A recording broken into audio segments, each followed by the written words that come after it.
ETF index mutual funds నేర్చుకుని stock మార్కెట్లో రాణించాలనుకుంటున్నారా? వెంటనే ఈ నెంబర్కి కాల్ చేయండి. మీరు అడిగిన ప్రశ్న ఏంటంటే ట్రంప్ ప్రస్తుతం విధించిన టారిఫ్స్ అన్ని కంట్రీస్ మీద ఆయన టారిఫ్స్ అనౌన్స్ చేశాడు లాస్ట్ వీక్. దాని ఎఫెక్ట్ ఏంటి, ఆన్ ద గ్రౌండ్ యుఎస్లో పరిస్థితి ఏంటి? సో మొట్టమొదటి విషయం ఏంటంటే, ఈ టారిఫ్స్ అనేది ఎవరికి ఊహించింది, అర్థం కానిది, అండ్ ఎందుకు చేస్తున్నారన్నది ఎవరికి అగమ్య గోచరం. ఇది కామన్ మ్యాన్ని కష్టపెట్టే విషయం. ఎందుకంటే literally every import and America is the biggest importer. అందుకనే he is trying to take advantage అనమాట. ఎందుకంటే ఇది biggest consumer and biggest importer in the world. ఆ ఇంపోర్ట్స్ అన్నీ ఏమైపోతాయంటే టారిఫ్స్ వేసేటప్పటికి అవి ఎక్స్పెన్సివ్ అవుతాయి. ఆ టారిఫ్ అనేది it's an add on sort of a tax. అది ఎవరైతే ఈ ఐటమ్స్ ఇంపోర్ట్ చేసుకుంటారో at the port of entry వాళ్ళు అడిషనల్ అమౌంట్ కట్టి పే చేసి గవర్నమెంట్కి దాన్ని ఇంపోర్ట్ చేసుకోవాలి. సో దానివల్ల ఏమవుతుంది అంటే, ఎవరైతే ఇంపోర్ట్ చేస్తారో ఆ కాస్ట్, అడిషనల్ కాస్ట్ ఏదైతే పడుతుందో డెల్టా, దాన్ని ఆటోమేటిక్గా ఫైనల్ కన్జ్యూమర్స్కి పాస్ చేస్తారు. సో ఇంతకుముందు ఏదైనా ఐటమ్ $1 ఉన్నట్టయితే ఈ as a result of this it may become $10, $20.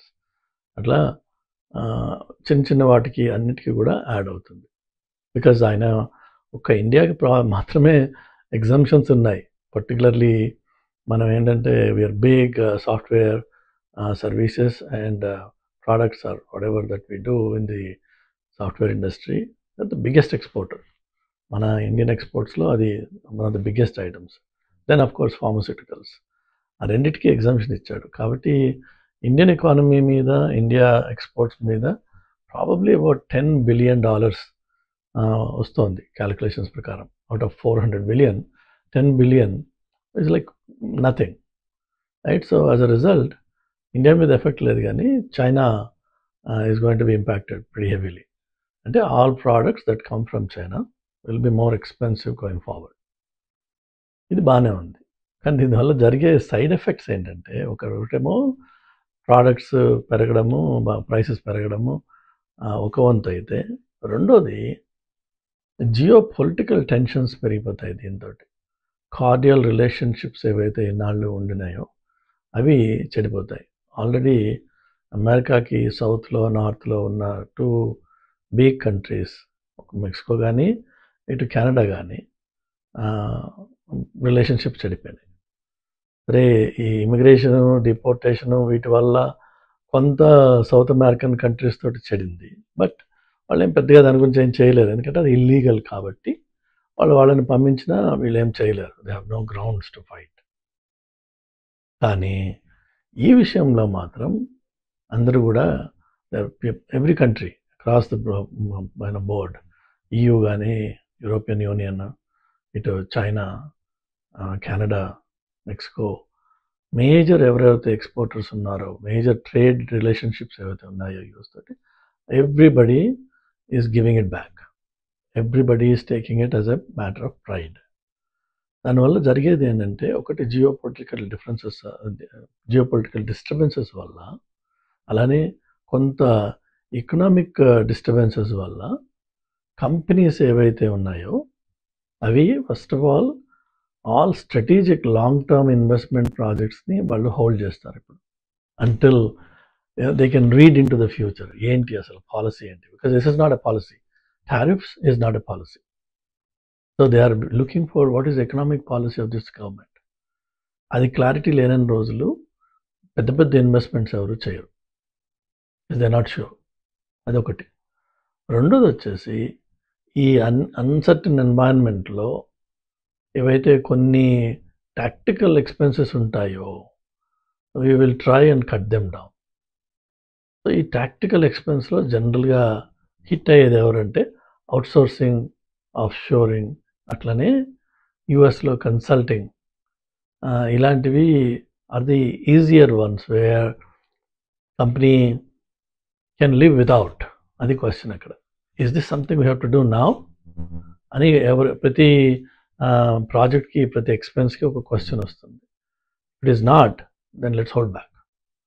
అలాంటప్పుడు ఏమైపోతుందంటే గ్లోబల్గా ఏవైతే యుఎస్ కంపెనీస్ డిఫరెంట్ కంపెనీస్తో ఎంగేజ్ చేసి ఆఫ్ షోరింగ్, అవుట్సోర్సింగ్ చేస్తూ ఉంటారు. అది ఇండియానే కాదు, India, Philippines, several of this south American countries. Poland is a big of sure location for us. And Argentina, English speaking country వాళ్ళు అక్కడ. వీళ్ళందరికీ కూడా ఎఫెక్ట్ అవుతుంది. బికాస్ అవుట్సోర్సింగ్, ఆఫ్ షోరింగ్ కాంట్రాక్ట్స్ని రివ్యూ చేస్తారు and as much as possible వాటిని straighten up చేస్తారు, shrink అవుతాయి. అట్లానే ఆన్ సైట్లో యూఎస్లో హైరింగ్ ఫ్రీజెస్ వస్తాయి. ఈ డిస్టర్బెన్స్ తగ్గిపోయి మళ్ళీ కొంచెం స్టెబిలిటీ వచ్చేంత వరకు కొత్త హైరింగ్స్ జరగవు. ఉన్న వాటిని కూడా హోల్డ్ చేస్తారు వాళ్ళు. Because they don't know what the future holds. They don't know what the global equations look like. ఎందుకంటే మనకి హిస్టరీలో ఒకటే ఒక పాయింట్ ఉంది. లాస్ట్ టైం అమెరికా ఇంత ఘోరంగా టారిఫ్స్ వేసింది 1930లో. ఆ టారిఫ్స్ తర్వాత వరల్డ్ డిస్టర్బెన్స్ వచ్చింది. ముందు టారిఫ్స్ వార్ మొదలైంది. That eventually led to world war 2. So దీని ఎఫెక్ట్ అంత సింపుల్ కాదు. కానీ థ్యాంక్ఫుల్లీ ఏంటంటే కాంగ్రెస్ కానీ, సెనెట్ కానీ మనకి కనిపించే సెంటిమెంట్ ఏదైతే ఉందో, ఈవెన్ రిపబ్లికన్స్ దాన్ని ఈ టారిఫ్స్ని అపోజ్ చేస్తున్నారు. ఓపెన్గా ఇంకా ఎవరు మాట్లాడడం లేదు.